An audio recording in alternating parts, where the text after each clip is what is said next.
What's up, everybody? Happy Tuesday. Hope all of you are having a great day so far today. It's a beautiful sunny day, actually. Um, Getting into this episode of GH, I gotta keep my eye on Cody because I still don't trust him.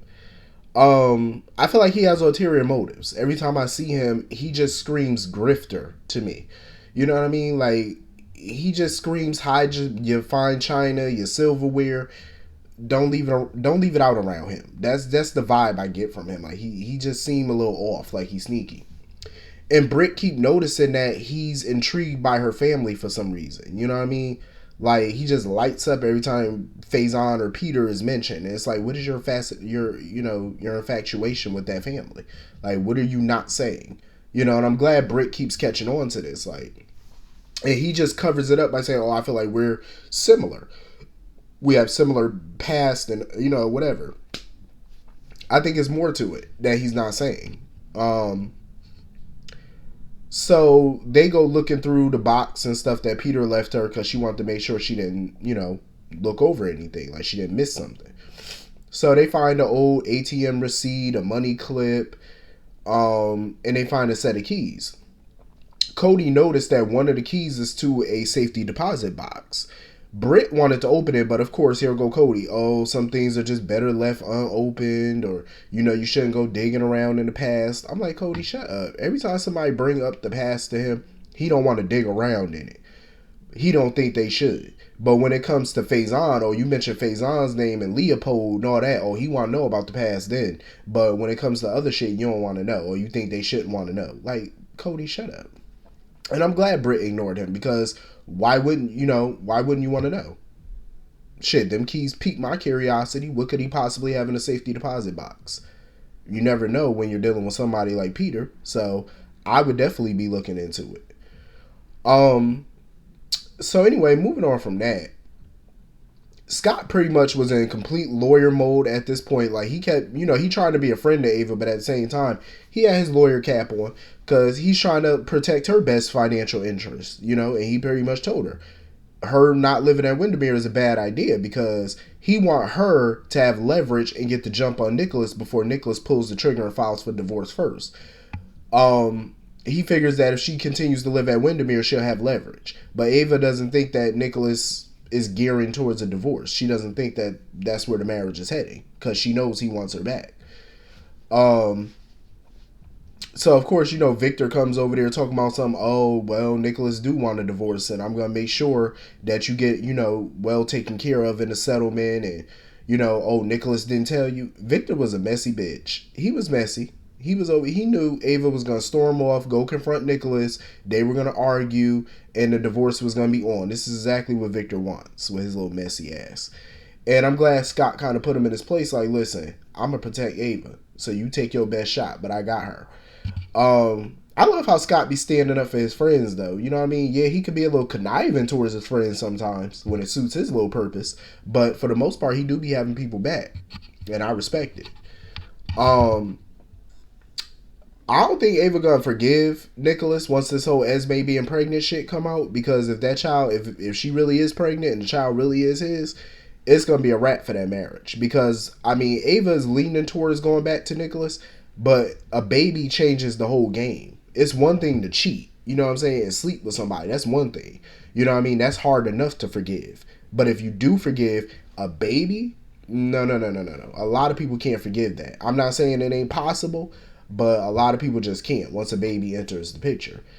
Um, because Esme was asking Nicholas all these types of questions, about what's going to happen to her once this baby is born, because he intends on keeping her locked up until the baby is born. Because he was like, basically, the baby gonna have a great life, but he said, "Shit, your ass is expendable. I can get rid of you." So she kept asking him questions about the baby, like, "Oh, are you gonna give him up for an adoption? Are you and Ava gonna raise the baby?" He said, "That's none of your concern. You don't need to worry about that." He was like, "That's none of your business." So Esme knew she had to do something to try to get leverage, to try to talk her way out of it. Um, So of course she brought up her father. She didn't name who her biological father was, but she tried to put the fear of God in Nicholas by saying that if something happened to her, then her biological father was going to come looking for her. And he was like, but you told me that your adopted parents were dead. She was like, they are dead. But I did find my biological father, though. And he's powerful. He gonna get you. So Nicholas is trying to call her bluff at this point. Because Nicholas said, listen, I don't believe you. But when that time comes, we'll see if your daddy comes to your rescue. Your imaginary father comes to your rescue. Nicholas is really trying to call her bluff at this point. Esme is trying to do everything the hell she can to get on up out of that mess. Because she literally tried to hit Nicholas with a damn candlestick. And Nicholas had to block that shit with a food tray.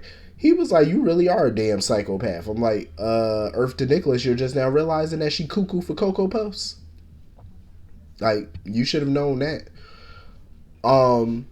But you know, Esme got a smart idea after Nicholas left. She saw Ava's paintings and stuff, all the paintings and all that in that room, and she used the wires from those paintings, I guess that they were hooked up to or whatever, to try to jimmy the lock.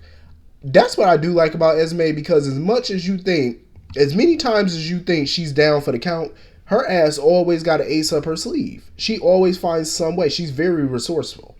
And that's what I like about people like her. You know what I mean? Just when you think they down for the count, they pop that shoulder up right before the 3 count, and they back in the game. This whole situation though between her, Ava, and Nicholas is about to get messy as hell. It's already been messy, but it's about to get even more messier, because I can't wait to see what Ava's reaction is going to be when she finds out that there may be a baby in the picture. Like, you may either be a stepmama or a step-grandmama. Either way, I mean, I don't think it's Spencer's, because her and Spencer hadn't had sex in a while. So I don't think it could have been his. So anyway, moving on from that, I felt bad for Anna, because you could see the look on her face. Like, she just has this defeated, helpless look on her face. Valentine has to go out of town on Victor's jet to go see Charlotte, and even Anna was skeptical about that. She was like, hell no, that's a trick. She says it's a trap. She says it's a trick. Valentine was like, shit, maybe it is. He said, maybe it is a trap, but what other option do I have? He's desperate to see his daughter, so what else could he do? You know, he's going to have to go, whether it is a trap or not, even though I believe it is. Because Anna is definitely worried that Valentine is not going to come back to her. You know, that's her biggest fear. Because you can't trust somebody like Victor. You know what I mean? She know he's nefarious as hell. His little duplicitous ass. But Valentine got to do what Valentine has to do. Valentine got on the jet. It was some complimentary champagne there or whatever. He didn't even drink that shit. Valentine knew better. He sniffed it. He was like, nah, I'm not about to drink this. Because he don't trust Victor. So Anna had to make some calls or whatever, because she was like, listen, she called somebody like, listen, we need to help Valentine. He in trouble. You know, whatever. But she felt defeated because she can't help Valentine. She's trying to freaking help Lucy, but Lucy being a bubblehead, she called Lucy, and of course Lucy's ignoring all her phone calls because she keep trying to warn her, stay the hell away from Victor or there's going to be dire consequences for you. Boy, was she right. Lucy thought that she had everything well in hand. She really did. But you are not playing with a full deck. You're dealing with somebody with the likes of Victor Cassadine. Victor is always 2-3 steps ahead of everybody. Even when they try to get ahead of him, he knocks them back down and keeps the lead. You know what I mean? Lucy was in way over her head with this one. She was naive as hell. To think that she could get one over on Victor. Like, no. It's not going to happen. So he told her basically, oh, we should, sail around, the harbor and stuff like that, watch the sunset and all that foolishness. He said, I'll meet you at Pier 55. She was skeptical about going there because she was like, yeah, that bartender was killed there. He was like, don't worry about it. It's going to be security there. You in the, in the good hands of Allstate.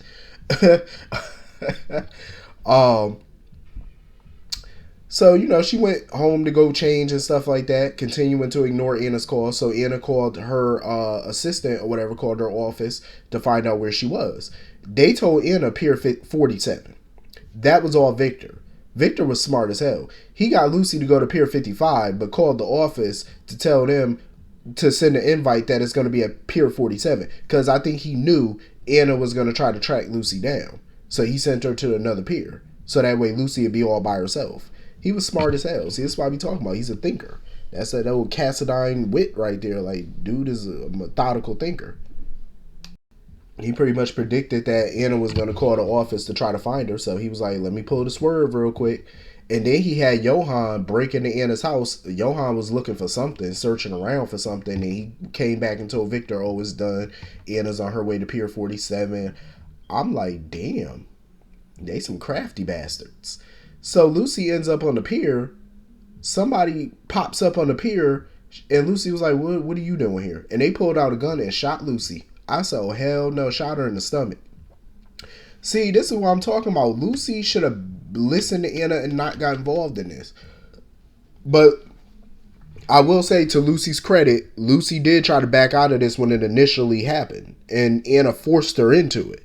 So the blood is on Anna's hands, I will say that, because once you get somebody, force somebody to get involved, and they decide, hey, I'm going to stay involved, that's on you now, because you got them involved in the first damn place, and now this girl done got shot by some unknown assailant, and I wonder who shot her. Like, who the hell fool ass would do something like that? I don't know. Maybe it's Holly and he got her mind controlled somehow. You know how the Cassadines know how to play with people's mind and whatnot. So I wouldn't be surprised if that's one of the things Victor did. It wouldn't shock me at this point. But I'm like, damn. Anna and them need to come together and figure out a new strategy, because Victor is getting the better of their ass at this point. Like, he about 5 moves ahead of them. So anyway, that was pretty much the whole episode. Hit the comment section. Let me know what you all thought about it. And I will see you all later. Have a great day. Peace.